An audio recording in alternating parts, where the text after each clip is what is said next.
Voy a presentar a la doctora Ana Talavera.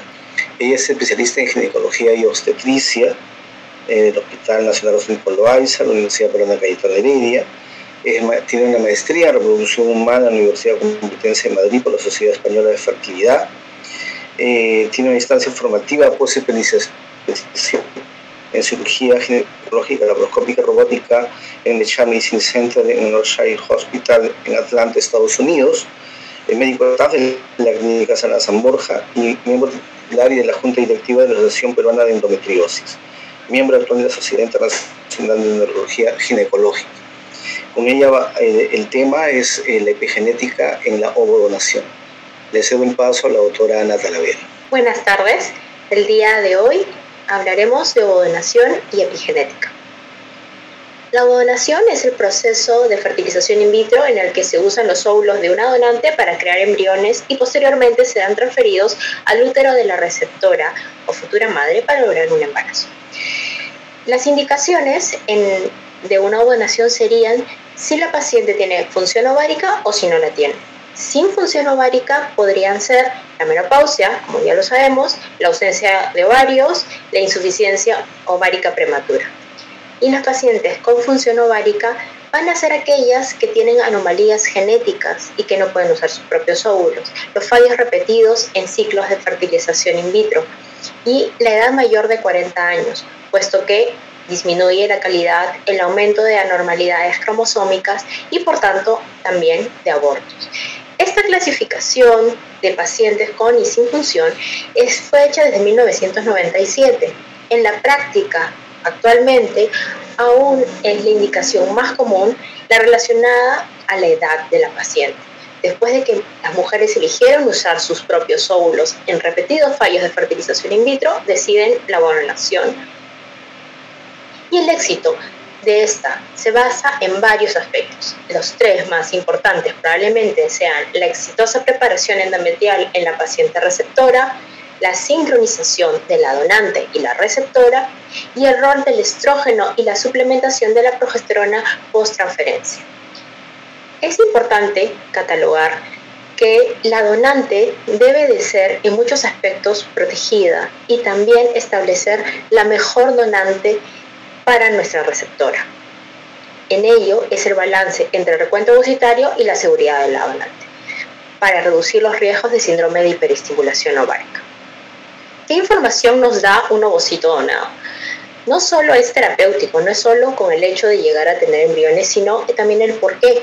Antiguamente se usaba también las donaciones de óvulos para los tratamientos cuando había alguna alteración en el esperma y se diagnosticaba de alguna manera la falla del factor masculino. Ahora hay otros exámenes que se pueden hacer y otros estudios que se pueden hacer a nivel espermático, pero nosotros lo usamos siempre como un dato más, el ver cuando vemos una ovodonación y el ver en los embriones hechos de una madre probablemente con edad mayor y con el esperma de la pareja. El impacto de la edad en la calidad del óvulo, puesto que la pobre implantación en mujeres mayores se atribuye a la calidad de óvulos y a las altas tasas neoploidías.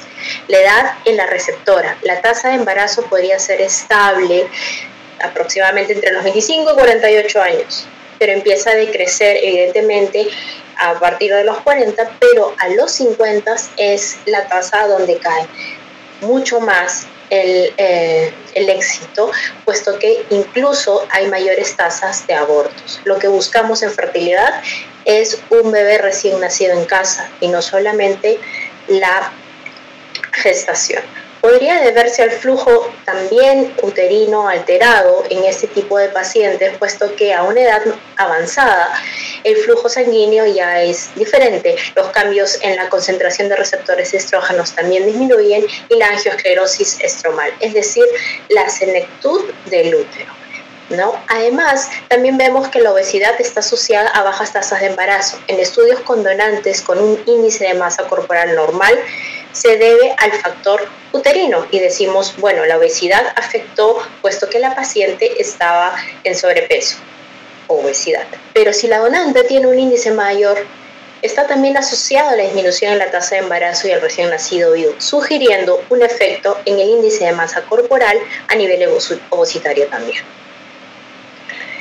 Con respecto, por ejemplo, a la endometriosis, Bellicer estudió 3 grupos: donantes y de receptoras sin endometriosis, donantes con endometriosis para receptoras sin enfermedad y las donantes sin endometriosis en receptoras con enfermedad, en la que se vio que en el grupo de donantes con endometriosis tenían la tasa más baja de embarazo. Los embriones derivados de estos ovocitos tenían una disminución del potencial implantatorio. Ahora veremos los tipos de ciclos de ovodonación: el óvulo en fresco y los óvulos vitrificados. Cuando tenemos los óvulos en fresco, tenemos que tener un ciclo sincronizado. Se inicia estimulando hormonalmente a la donante hasta conseguir folículos entre 18 y 22 milímetros para desencadenar la ovulación y realizar la aspiración folicular. Y es ese mismo día donde se hace la inyección del espermatozoide. Se inicia la preparación endometrial a la vez que la donante inicia su estimulación y debe coincidir el inicio de la progesterona con el ICSI. Y luego se transfiere en el 5º día, que es el blastocisto. En los óvulos vitrificados ya tenemos óvulos guardados, no se necesita sincronizar. Se programa la transferencia desde el ciclo previo con el uso de agonistas de la GnRH. Se inicia la estimulación endometrial con estrógeno oral, dérmico, que últimamente lo que usamos, hasta conseguir un grosor de 7 a 10 milímetros que puede apreciarse aproximadamente entre el día 12 a 16 del ciclo. Es lo que llamamos un endometrio receptivo. Y se inicia la progesterona y se transfiere el embrión también en etapa de blastocisto, es decir, empezamos la progesterona en la ventana de implantación, dejamos los 5 días y recién se transfiere. En estas transferencias se pueden realizar, como las ven, en ciclos sustituidos, como son los usados con los análogos de la GnRH, pero también podrían realizarse en ciclos naturales, donde no usamos hormonas exógenas, sino las propias del ciclo menstrual. Este último ciclo natural no está siendo muy usado por la dificultad a veces de sincronizar perfectamente a la receptora, pero de alguna manera se ha demostrado que es un ciclo bueno de usar. Aquí les estoy presentando un poquito en gráfico para que me entiendan cuando hablo de embriones en fresco y embriones congelados. Cuando se realiza una fertilización in vitro y se hace el ICSI, como vemos aquí, van a pasar aproximadamente 5 días y se va a transferir el embrioncito. Ese embrioncito que se creó 5 días atrás, entonces la transferencia es en fresco. Cuando hacemos, por ejemplo, solicitamos un diagnóstico genético preimplantacional, lo que hacemos es llegar a blastocisto, tomar la biopsia y luego después de eso, mientras esperamos los resultados de la biopsia, congelar los embrioncitos. El embrioncito está congelado y luego cuando recibimos la respuesta del diagnóstico genético, sabemos que después de eso podemos iniciar la estimulación endometrial, como se los mencioné, y hacer una transferencia diferida, por lo cual el embrioncito se descongela y se transfiere en los días como se los mencioné. En el ciclo sustituido, que vendrían a ser los hormonales, me refiero a que, por ejemplo, aquí, como lo van a ver, se inyecta la GnRH y la receptora inicia una preparación endometrial. Luego, después de eso, se espera más o menos la fecundación de los ovocitos. Pueden haber sido vitrificados o la donante puede haber sido estimulada y al momento de la punción inyectarse el embrioncito, el espermatozoide, y eso, al realizarse la fecundación, se puede dar a los 5 días la transferencia embrionaria. De tal forma que en esta preparación endometrial estamos usando hormonas exógenas y por tanto es lo que llamamos a los ciclos hormonales o sustituidos, no naturales. Aspectos a tomar en cuenta de este tratamiento. Este tratamiento es una forma particular de fertilización in vitro. Puede influir en la salud de la mujer gestante, en el embrión y en la donante. Entonces, los embarazos de óvulos donados, los óvulos donados frescos tienen más tasas de recién nacido vivo. Aparentemente, esto ya es algo que debemos tomar bastante en cuenta, puesto que podría variar en algo, algunas cosas. Si es que tenemos los óvulos purificados, también son buenos, el daño es mínimo, pero si los comparamos entre los dos podría ser beneficioso el fresco. Podría tener más riesgos de hipertensión, preeclampsia, diabetes gestacional, sangrado postparto, lo cual incrementa la mortalidad incluso en receptoras jóvenes. Cuando ya no decirle a la paciente no podemos usar una ovodonación después de los 50. Recién nacidos de óvulos donados, mayor incidencia de RCIU probable por la preeclampsia y bajo peso al nacer. Sin embargo, los estudios indican que con un buen control del embarazo y el manejo del parto, las mayores de 40 años no experimentan deterioro de la salud y la mortalidad perinatal y pueden alcanzar niveles similares a los hijos de mujeres menores. Las células de la madre que gesta, de hecho, se recuerdan en el hijo durante toda la vida, al igual que las del niño en la madre. Eso se llama microquimerismo y es muy importante que la paciente lo sepa si va a recibir ovodonación. Las donantes corren riesgo de hiperestimulación ovárica y deben evaluarse en enfermedades crónicas y subdiagnosticadas. Hay importantes definiciones que debemos manejar como para saber cómo expresarnos con las pacientes de ovodonación, puesto que la mayor pregunta es si tendrá algo de ellas ese bebé.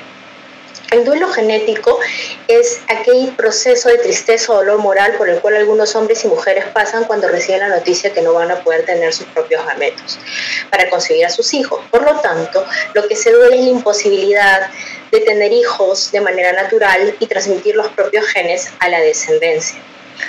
La epigenética es el estudio de los cambios en la función de los genes que son heredados a través de la división celular aún reversibles y que no involucran cambios en la secuencia ADN. Por tanto, son heredables y reversibles.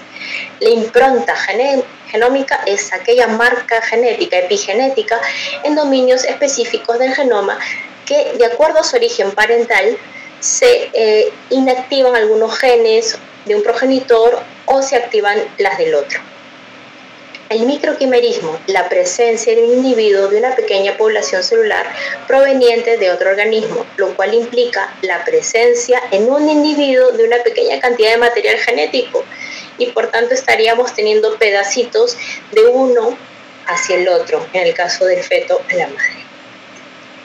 La epigenética son modificaciones químicas estables que alteran la capacidad de expresión de los genes sin afectar sus secuencias. Lo repito para que entiendan que no estamos hablando de la secuencia de ADN normal, sino que va a ser todo aquello que va encima que le estamos dando del medio, en el medio donde se está desarrollando. Las marcas epigenéticas les dicen a los genes qué hacer, dónde y cuándo. Para eso sirven. Los genes se expresan y se activan para la síntesis de proteínas concretas y otras se silencian. Por ejemplo, monocigoto. Los gemelos monocigotos comparten el mismo ADN, pero su epigenética es personal e intransferible. Lo que somos en este momento podría ser muy distinto de lo que seremos a futuro. Manel Steller comparó el epigenoma de estos gemelos. A los 3 años la metilación era bastante parecida, 5% de diferencias, y a los 50 años era diferente, el 80% de diferencias. Esto explicaría por qué uno de ellos podría tener cáncer y el otro no. Entonces, para hacerlo incluso más fácil, Moshe Szyf comparó al cuerpo humano como si fuera pues un celular, ¿no?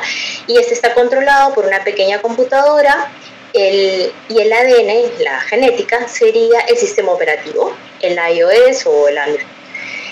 Y la epigenética sería el conjunto de todas esas aplicaciones, los distintos programas que tenemos instalados. Habrá un programa para ejecutar el corazón, otro para el pulmón y otro para el hígado. Y ahí a todos los tejidos, a todo el tipo de tejido. Estos softwares se escriben en nuestro ADN en el vientre materno. Entonces es importante saber que la epigenética va a estar en su primera instancia dada por la receptora en el desarrollo embrionario. Las experiencias vitales y la exposición a diferentes situaciones y sustancias tóxicas, los cambios hormonales, pueden cambiar los programas que tenemos de serie y por tanto modificar cómo funciona nuestro cuerpo. Moriremos con el mismo genoma con el que nacimos, pero nos pasamos la vida cambiando de epigenoma. El control epigenético comprende alteraciones moleculares sutiles. La mayor de ellas, la más conocida, es la metilación del ADN. Es la incorporación de un grupo químico metilo en ciertas letras del ADN. Citosina, por ejemplo. Esta etiqueta se adicionó a la molécula y es como un interruptor capaz de apagar o encender los genes. Por ejemplo, una hipermetilación podría darnos un desarrollo en ese gen para una asma o obesidad. Y esta hiperactividad se da un oncogen, por ejemplo, la célula pasa de ser sana a maligna. Entonces estamos viendo que todo lo que está en nuestro medio ambiente y lo que desarrollemos desde embriones hasta que nos morimos, va a ser todo el medio lo que vamos a empezar a alterar, dando así enfermedades o curas para nuestras propias enfermedades. Si es hipometilación global, por ejemplo, en neuronas del córtex cerebral humano, puede predisponer al Alzheimer. La progeria es un raro síndrome hereditario que acelera el envejecimiento en edad temprana y reduce la esperanza de vida a los 13 años. Taylor descubrió metilación del ADN a los 8 años en estos niños, como en una persona de 90 años. Entonces, el epigenoma es el almacén de los cambios genéticos a corto plazo hasta 1, 2 o incluso 3 generaciones, y cada generación le va añadiendo su propia contribución, lo va cambiando, sea para bien o para mal. Los procesos epigenéticos son fundamentales en la identidad celular, en la determinación del linaje, la regeneración y el restablecimiento de la próxima generación. Las modificaciones epigenéticas en el ciclo biológico, en el ciclo de la vida, en el embrión temprano, tras la fecundación y a lo largo de las primeras divisiones de segmentación, solo quedan las metilaciones, que son de la impronta genética paterno-materna. Al llegar a mórula, el gema está hipometilado. De mórula a blastocisto volverá a metilarse, dando así el trofectodermo y a la masa celular interna. Ya como blastocistos se irán formando ectodermo, mesodermo, endodermo y el trofoblasto, que más adelante será la placenta. Otra metilación se producirá y afectará el embrioblasto y el trofoblasto por separado. Entonces, en el momento de la implantación, las células primordiales germinales darán lugar al tejido germinal del que se derivan los gametos y se empieza a diferenciar justo antes de la gastrulación. La impronta parenteral sigue en las células del embrión temprano y en las células somáticas de por vida. Se elimina en la célula primordial germinal por desmetilación, borra todas las marcas de los progenitores para dar una nueva y apropiada a su propio sexo y su epigenoma. Es decir, tras la implantación, conclusión, vamos a tener un nuevo ser autosuficiente solo y que va a derivar de su epigenoma. ¿De dónde? Del medio del vientre materno. Entonces, se hicieron algunos estudios para saber si antes de eso había alguna alteración en el impacto de la vitrificación de los óvulos y la epigenética, en el gen, en las expresiones de los genes. Y bueno, se vio que el impacto de la vitrificación de ovocitos en la metilación del DNA en humanos reguladores, o sea, la metilación, como dijimos, son reguladores epigenéticos, no hubo diferencias significativas en óvulos vitrificados en metafase 2, ni en metafase 2 provenientes de una maduración in vitro de ovocitos, ni en vesículas germinales. Entonces, en principio, en los estadios no hubo, incluyendo el desarrollo de maduración in vitro de ovocitos. El impacto de esta vitrificación en la expresión en humanos podría haberse visto en otro tipo de regulador genético que debería ser a nivel de la ubiquitina, pero este está más asociado al trofoblasto, Por tanto, estaría más asociado a la placenta, lo cual haría cierta relación con la preeclampsia y estos desórdenes, pero que no estamos hablando a nivel de formación, sino estamos hablando a nivel placentario. La epigenética en los mecanismos de transmisión, enfermedades metabólicas a través de las generaciones, ha quedado demostrado en varios artículos, y este es uno de ellos, en los que, dado que la adversidad materna puede traer alteraciones a nivel del páncreas y de la insulina y resistencia a la insulina, esto va a incluir también alteraciones a nivel de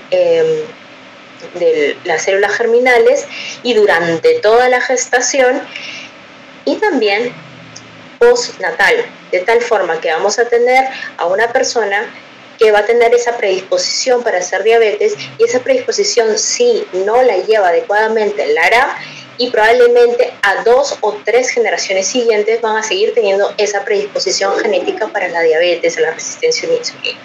Jiménez y Chillarón demostraron en el 2009 la desnutrición de la madre durante la gestación puede causar no solo el aumento de la adiposidad e intolerancia a la glucosa o diabetes en su descendencia, sino también en la adiposidad e intolerancia a la glucosa en la siguiente generación. Estas exposiciones a nivel prenatal y postnatal temprano podrían reducir el número y la función de islotes pancreáticos, nefronas. Incluso pueden alterar los órganos reproductivos y las células madre, en otro estudio que había realizado Wu.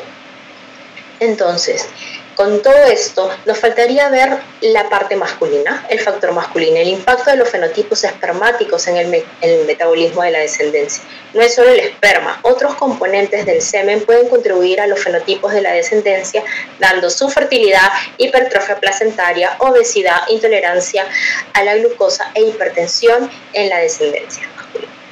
Los mecanismos epigenéticos pueden contribuir a modular tales daños. Por tanto, perder peso y actividad física puede afectar a las marcas epigenéticas y al metabolismo de la descendencia. El ejercicio modula la metilación espermática. Habieron incluso artículos en los cuales hablaban acerca de la edad y la alteración, si es que había algún tipo de alteración, y se presentó que la edad paterna avanzada hasta los 50 años aproximadamente, que es lo que estaba en este estudio, no está asociada a las aneuploidías. Podría estar asociada probablemente a cierta dificultad de tener más embriones en algún momento, pero cuando han llegado los embriones y han estudiado los embriones, no tienen una alta tasa de aneuploidías por el hecho de tener entre 40 y 50 años. Y por último, para terminar, quería mencionarles algo importante cuando las pacientes se sienten un poco agobiadas con este tema, el microquimerismo materno-fetal. El tráfico de células placentario bidireccional de madre a feto o feto a madre se inicia en la segunda semana de gestación y se incrementa conforme avanza el embarazo, especialmente durante el tercer trimestre, y las células halogénicas pueden persistir en el anfitrión por décadas. Las células cruzan las barreras placentarias, ingresan al cuerpo del anfitrión y viajan por los vasos sanguíneos después del parto mediante la apoptosis. El sistema inmunitario elimina de la sangre la mayoría de las células extranjeras y por tanto las que se quedan pueden quedarse en la médula ósea, en la sangre, en el páncreas, en el pulmón, corazón, riñón.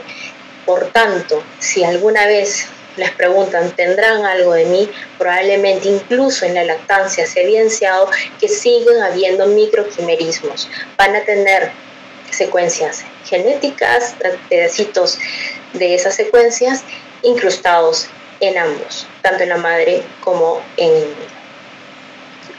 Muchas gracias. Eso es todo.